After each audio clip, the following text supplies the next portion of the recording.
the second of two videos about reasons people might want to go into teaching besides it being a passion or feeling like it's a calling.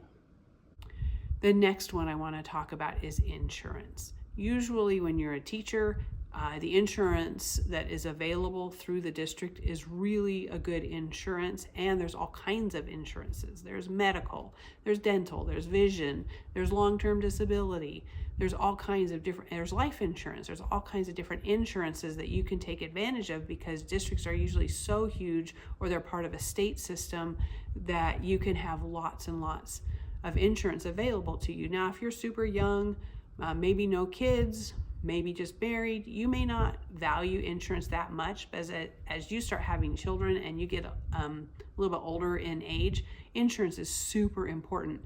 So that might be a reason for you to be a teacher. In fact, I've known many teachers who they had spouses and their family or their husband or whoever it is when made really good money. Maybe they're an entrepreneur. It was the teacher who provided the insurance for the family. And when the teacher provided that financial stability for the family, then their spouse could take some risks when it came to building their company. The third reason someone might want to get into education, and that might include being a classroom teacher, is retirement.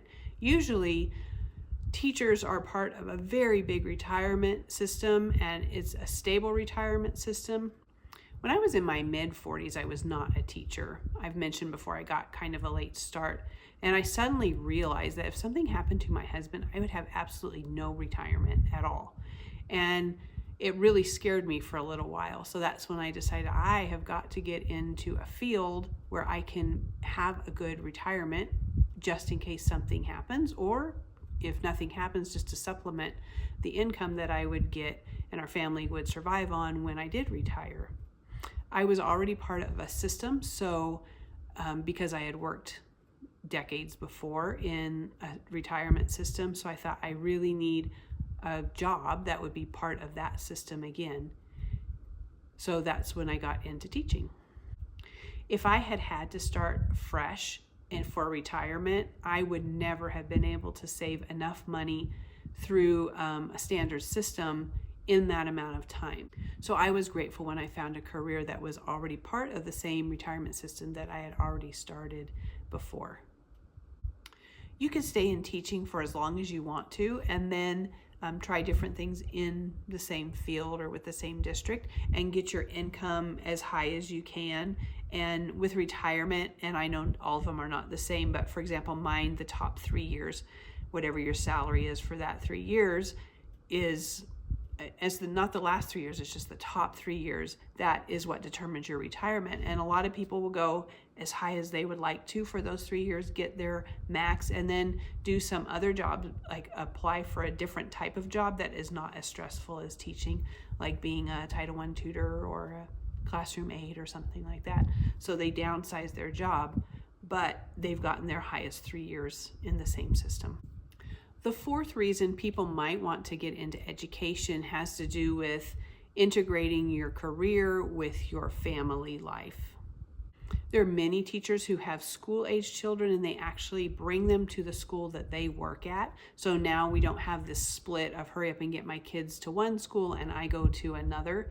I've also had friends who teach their own kids. I've had other friends who have their kids at the school and say, there's no way I want to teach my own kid. Any of those things are fine, but your kids have to go to school for the most part, and you are working, so you can kind of mesh those two things together. It's a little more challenging when it's before your kids are actually in elementary school. Some schools even have daycare programs to teach high schoolers how to do daycare and childcare, and employees of that district can take advantage of that. They probably still have to pay, but there's a lot of different ways that you can integrate your career with having children. There was even one school that I work with where both the husband and the wife were teachers there, and all their kids went there, and it was like their own second home because the whole family was at the school at the same time. The fifth reason someone might get into education, even if it's not their dream, is that it's really easy to re-enter a career with teaching if you've left for a little while. Maybe you took some time off to raise kids and you want to come back. If you keep that license active by taking classes, you can get right back in again. Maybe you're not even sure if you want to be in the classroom. You could take some time to go try other jobs, and if you end up not liking that and want to come back, you can still come back to teaching again. If you want to keep your teaching license active, you have to take different classes and things like that. And you could even make the most out of that time and take lots of different classes and then come back and be higher or further along than when you left. I have a friend who did that. While she was a stay-at-home mom, she just kept taking classes, and by the time she came back, she was further along than she would have been if she had just left and then came back in without taking any classes. And the great thing about coming back is education seems to be very accepting of people who leave for a little while and then come back. Reason number 6 to get back into education is maybe you started your career late. I started my career, I went back to school to finish a degree finally at 44, and I didn't get my first teaching job until I was 48 years old. That's kind of late to start a career, but in teaching, it's fine. They don't seem to hold anything against a person who has spent some time at home, away from the field, or in some other field, and then come into education. I know that there are some careers that just seem to really give preference to younger people, but I don't feel that at all in education. I've known at least 8 different ladies who started teaching in their 40s. So if you want to enter in for the first time into a teaching career, that is something that you can do even if you get a very late start. The 7th thing to consider is there is a lot of job security in teaching. There are always new kids. They just keep coming, and you need someone to teach them.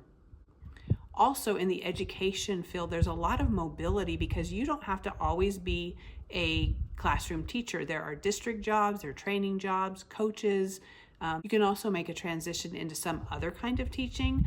For example, you could transition into some sort of professional development where you teach teachers. You could work for an ed tech company and teach teachers how to use products. There's so many different things. Even if you want to stay in the district to preserve your retirement, there are lots of things within a district. It takes a lot of background people that you don't usually think about to support an education system besides being the teachers.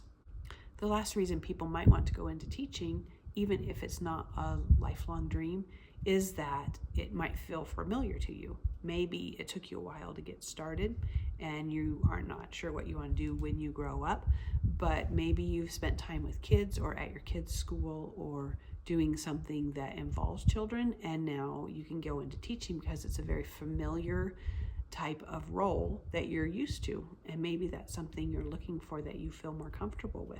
So being familiar with working with children might be a comfort to you and something that you want to pursue because it's something you feel used to and that you enjoy in your life. So now let's turn it into a career.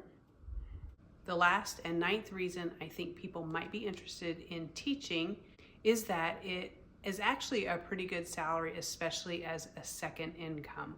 Now, I know there's a lot of stories and you hear a lot about teachers not being paid very well, but if this is a second income for your family, it's actually pretty good considering all of the perks that you get from being a teacher, like insurance and 9-month contracts and retirement and all the things that I mentioned before. So it might be something that's useful to you as a second income in a family. Now, as a single income, I don't know. It would be better if you got a master's degree. There are ways you can get master's degrees with minimal cost. I got one. It was an online university that is well known in my area, and you can get it done as quickly as possible. For ours, we pay for a 6-month period, a flat rate, and you get as much done as you can. I know many people who get it done in 6 months. I got it done in 9 months, and lots of people do it in a short amount of time, which means it's a good investment because you get a pay raise as soon as you complete that degree. Also, a lot of people, I'll do another video on it, but a lot of people think a master's degree sounds really hard, but I found that it's actually easier than getting a bachelor's degree because it's so precise and it's focused on a particular subject. So the 9th reason is salary as a second income, or even upping your salary so that you can get the most pay for your job. Let me say, if your main reason for being a teacher is because it is a lifelong calling, that's great. I'm happy for you. But there are some perfectly valid reasons that other people might be drawn to the career. And there's no reason to feel less than because you have chosen to be a teacher for different reasons. Comment below if there are any other reasons that you became a teacher other than passion. I listed the ones that ring true to me, but there might be some other reasons people get into this field. If you're caring for the students and you do the best job that you can within the time provided and you are kind, then there's no reason for you not to be in the classroom if that's what you've chosen to do. Take a minute to find the first video, and it is about what I think is the biggest reason besides passion that people like to be teachers, and that is that 9-month contract. I have a video just on that one reason. I split it up because it seemed like an awful lot for one video. Thank you for watching. I hope this was useful and uplifting to know that there are lots of reasons that people can become teachers. Some of it could be because it is a calling and you have a deep passion for it, but it could be lots of other more practical reasons. Leave a comment to let me know why you started teaching and what your thoughts are on different reasons people might get into this field. And remember, you are plenty, and it's okay to be an average teacher.